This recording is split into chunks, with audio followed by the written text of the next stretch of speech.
हम बात कर रहे थे रघुवीर सहाय की। तो पिछली एपिसोड में या पिछली श्रृंखला में हमने उनकी 2 प्रमुख कविताएँ हैं। एक तो स्वाधीन व्यक्ति उस पर चर्चा की थी और दूसरी उनकी प्रमुख कविता है अधिनायक, हमने इस पे बात की थी। आज की हमारी कविताएँ हैं, एक तो रामदास और एक उनकी है आपकी हँसी। देखिए, हम बात कर चुके थे कि रघुवीर सहाय खबरों की दुनिया से जुड़े हुए व्यक्ति हैं। तो उनके लिए उन्होंने प्रतीकों की, छंदों की और उपमानों की, इन सब के मिथकों की, बिंबों की, इन सबको रचने में अपना इन सबको रचने की कोशिश नहीं की। उन्होंने बहुत ही साधारण भाषा में बहुत बड़ी बात को कहने का प्रयास किया। बहुत ही साधारण भाषा में या फिर कभी-कभी कहीं-कहीं गद्यात्मक शैली में उन्होंने इस समाज में जो हो रहा है, जो आतंक फैला हुआ है, उसकी बात की है। और जब हम ये इनकी कविता रामदास पढ़ते हैं तो इस कविता को हम पढ़ने के बाद बिल्कुल कह सकते हैं कि बहुत ही साधारण बोलचाल की भाषा का प्रयोग है। कोई भी शब्द ऐसा नहीं है कि जिसको जानने के लिए हमें शब्दकोश की सहायता पड़े या हमें किसी व्यक्ति से पूछना पड़े। इसमें कोई भी ऐसा गूढ़ अर्थ नहीं है कि इसको समझने के लिए किसी की ज़रूरत पड़े, हमें इसको समझने के लिए किसी विद्वान के पास जाना पड़े। कोई भी व्यक्ति जब रामदास की कविता पढ़ता है तो वो स्वयं उसको पढ़कर स्वयं ही उसके अर्थ, उसकी अनुभूति को महसूस करने लगता है। रामदास जो कविता है एक बिल्कुल सामान्य प्रस्तुति है उस समाज की जहाँ पर व्यक्ति घर से बाहर निकलता है। उस बाहर निकलना उसकी व्यवस्था इसलिए है क्योंकि उसे बाहर जाना है, अपनी रोज़ी रोटी कमानी है, अपना घर परिवार चलाना है। तो रामदास वही व्यक्ति है जो रोज़मर्रा के अपने काम के बाद रोज़ काम करके कमाता है और रोज़ काम करने के बाद जो उसको कमाई होती है उसी से ही उसके घर की रोटी पकती है। रामदास बिल्कुल हर वो व्यक्ति है जो अपनी अपनी मज़दूरी के लिए रोज़ बाहर जा रहा है। और यद्यपि बाहर आतंक है, यद्यपि ये निश्चित है कि यदि वह बाहर जाएगा तो मारा जाएगा, लेकिन उसके पास इतने अवसर नहीं हैं, इतने विकल्प नहीं हैं कि वो घर से बाहर जाए बिना अपने परिवार का लालन पालन कर पाए। तो उसे बाहर जाना ही होगा और वही होता है जब रामदास घर से बाहर जाता है, उसकी हत्या हो जाती है। तो ये आप काव्य पंक्ति देखिए कि कितना ये काव्य पंक्ति इतना दर्द जगाती है कि निकल गली से तब हत्यारा, आया उसने नाम पुकारा, हाथ तोलकर चाकू मारा, छूटा लोगों का फव्वारा, कहा नहीं था उसने आखिर उसकी हत्या हो। तो बहुत ही संवेदनशील कविता है। बहुत ही साधारण शैली में किस तरह से यह बताने का कवि प्रयास कर रहे हैं कि किस तरह से व्यक्ति आतंक से घिरा हुआ जीवन बिता रहा है, किस तरह से चारों ओर भय का माहौल है, आतंक का माहौल है, लेकिन इसके बावजूद जिस व्यक्ति को मजदूरी करके अपने घर परिवार को पालना है, उसे वह विवश है बाहर जाने के लिए। और इनकी भाषा आप इस पूरी कविता में देखिए कि बिल्कुल वैसी ही तुकबंदी है। एक नई तरह की कविता रचते हैं रघुवीर सहाय, एक नई तरह का शिल्प रचते हैं। और कुछ तो ये भी बात कर रहे थे कि जिस तरह से अज्ञे ने बहुत एक कठिन बिंब और ये सब लेकर आए थे, तो रघुवीर सहाय शायद प्रतिक्रियात्मक रूप से ऐसी भाषा शिल्प का निर्माण करते हैं। लेकिन जो भी है, उनकी जो काव्य शैली है, उनकी जो भाषा प्रणाली है, उनका जो शिल्प विधान है, वो बहुत ही सरल साधारण है और बहुत ही मन को छूने वाला, बहुत ही तुकांत, बहुत ही संवेदना से भरा हुआ है। तो उनकी अगली कविता आप देखिए, आपकी हंसी। आपकी हंसी कैसी, एकदम ठहाका लगाती हुई हंसी, अट्टहास करती हुई हंसी। तो याद करिए कैसी हंसी, कौन हंसता है जो शायद व्यंग्य कर रहा हो और जो अपने किए हुए व्यंग्य के भीतर के अर्थ को स्वयं ही समझ पा रहा हो, वही व्यक्ति जो है वो ऐसी हंसी हंसता है। तो निर्धन जनता का शोषण है कहकर आप हंसे, लोकतंत्र का अंतिम चरण है, अंतिम क्षण है कहकर आप हंसे, अब आप हंसे, ये आप कौन है? लेखक बात करते हैं नेता की। ये पूरी जो कविता है आपकी हंसी उस नेता पर व्यंग्य है, जो जनता को जो जनता से वोट मांगने के लिए तरह तरह की बातें करता है। और इस देश की विडंबना है कि वो जो 5-6 सूचीबद्ध बातें हैं, वही बातें हर वर्ष, चाहे वो किसी भी तरह का चुनाव हो, वही बातें दोहराई जाती हैं और उन्हीं बातों से, चाहे किसी भी तरह का चुनाव हो, उन्हीं बातों से वो नेता उस जगह का, उस स्थान का चुनाव जीत जाता है।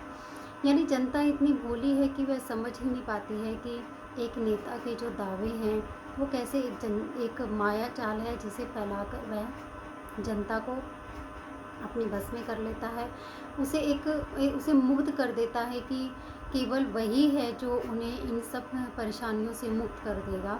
और जनता भी इतनी भोली है कि उसकी बातों को विश्वास कर लेती है। अब सबसे पहली बात नेता क्या करता है कि निर्धन जनता का शोषण है। नेता कहता है कि देखो तुम कि किस तरह से निर्धन जनता का शोषण हो रहा है, किस तरह से तुम लोग गरीब बने हुए हो। आज़ादी के इतने वर्षों के बाद भी तुमने फटे कपड़े पहने हुए हैं, तुम्हारे पास रोज़गार नहीं है, तुम्हारा जो परिवार है उसके पास अच्छे अवसर नहीं हैं। तो ये किस तरह से, और तुमसे ज़्यादा काम लिया जाता है, तुम्हें इतना धन नहीं दिया जाता, इतनी मजदूरी तुम्हें नहीं मिलती है जिससे कि तुम अपने परिवार के लिए अच्छा खाना भी जुटा पाओ।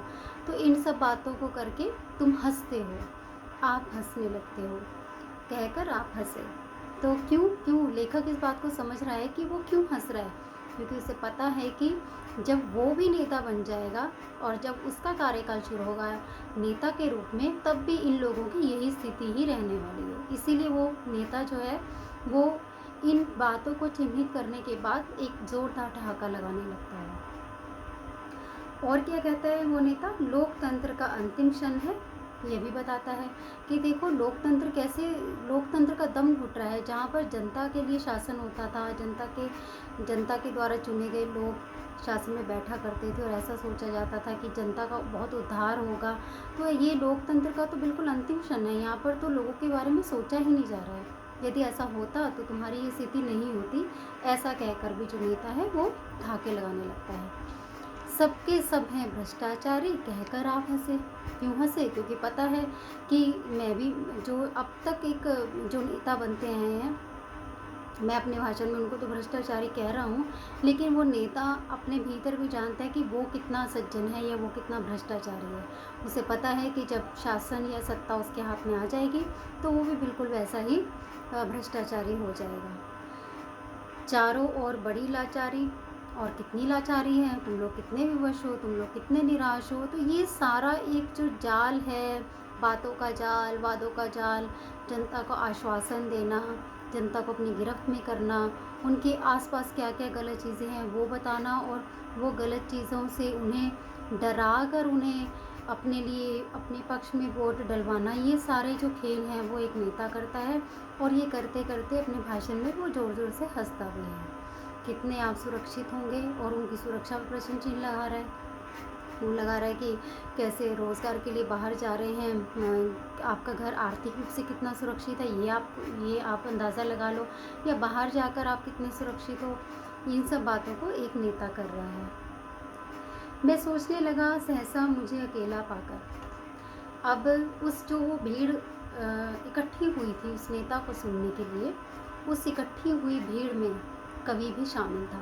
तो कवि कहता है कि अपने जो ये वादे इस पूरी भीड़ के साथ, उन स्थानीय लोगों के साथ नेता कर रहा था, और ये कोई नए वादे नहीं थे, ये कोई नया माया जाल नहीं था, ये कोई प्रलोभन भी नहीं था, लेकिन इतना तो था कि वो पूरी जनता को केवल और केवल अपने लिए वोट डलवाने के लिए ये सब कर रहा था। तो कवि कहते हैं कि उनकी इस बात को सुनकर मैं भीतर ही भीतर विचार करने लगा कि ऐसा कितनी बार होता आया है, कितनी ही बार ये इस तरह की बातें करके नेता चुनाव जीत जाता है और फिर से जो भोली जनता है, बिल्कुल उसकी स्थिति बकरी जैसी हो जाती है। जैसे भेड़े जैसे भेड़ और भेड़िए जैसी हो जाती है। तो ये बिल्कुल ऐसी बातों में जब रघुवीर सहाय एकदम सोचने लग जाते हैं, तो कभी कहते हैं कि उस वक़्त उस नेता की दृष्टि उस पर पड़ती है और उसे देखकर फिर नेता हँसने लगता है। और वो इसलिए हँसने लगता है क्योंकि उस पूरी भीड़ में केवल और केवल मैं अकेला ही व्यक्ति था जो इस बात पर विचार कर रहा था, क्योंकि बाकी जो जनता थी वो इतनी भोली थी, इतनी मासूम थी कि वो उस नेता की हर बात पर विश्वास किए बैठी थी और ऐसा लग रहा था कि इस बार तो ये जनता इसे वोट पक्का ही देगी। यानी कहने का अभिप्राय ये है कि देश के हालात, मतलब चाहे वह आर्थिक स्तर पे हो, रोज़गार को लेकर हो, गरीबी को लेकर हो, ये जो पोषण है उसको लेकर हो, स्वास्थ्य को लेकर हो, देश के हालात आज़ादी के इतने वर्षों के बाद भी बिल्कुल नहीं सुधरे हैं, उनमें कोई प्रगति नहीं हुई है। तो इस बात को लेकर कवि बहुत चिंतित है। यही चिंता हमें उसकी अधिनायक कविता में दिखती है कि वो अधिनायक कौन है, क्योंकि वो दिख ही नहीं रहा है। क्योंकि कोई विकास का काम हो ही नहीं रहा है, देश बिल्कुल बेहाल स्थिति में है, तो वो अधिनायक कहाँ है। और यहाँ पर जो आपकी हंसी है, यहाँ पर वो एक नेता दिखता है जो जनता को अपने झूठे आश्वासन में उलझा रहा है। तो बिल्कुल वही स्थिति जो पहले ऐसा हुआ करता था अब भी वैसा ही हो रहा है। तो इसका अभिप्राय यही है कि देश की जो स्थिति है वो बिल्कुल भी सुधरने वाली नहीं है। तो कहने का अभिप्राय ये है कि जो रघुवीर सहाय हैं वो राजनीतिक, उनकी जो कविताएं हैं बुनियादी तौर पर राजनीतिक कविता लिखते हैं, और वे कविता लिखते हैं जिनमें जनतांत्रिक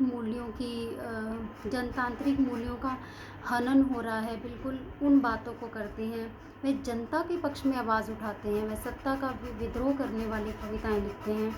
वे कहीं कहीं कल्पना का सहारा लेते हैं, लेकिन बिल्कुल वो ऐसी कविताएं लिखते हैं जहाँ पर सामाजिक क्रांति की जा सके, और जहाँ पर आधुनिकतावादी जो कविता है, जो उसकी जो आधुनिकतावादी कविता जो है उसके वो जो खोखलापन है उसको स्पष्ट करने का प्रयास करते हैं। और बिल्कुल ऐसी कविता लिखते हैं जहाँ पर जो सामान्य मनुष्य है उसकी जो स्थिति है वो बिल्कुल मार्मिक स्थिति है, समाज बिल्कुल संत्रस्त है। तो रघुवीर सहाय की कविताएं बिल्कुल इसी तरह की एक नई शैली के साथ, नई तुकांत लयबद्ध शैली के साथ, नए छंदों के साथ हमारे सामने आती हैं।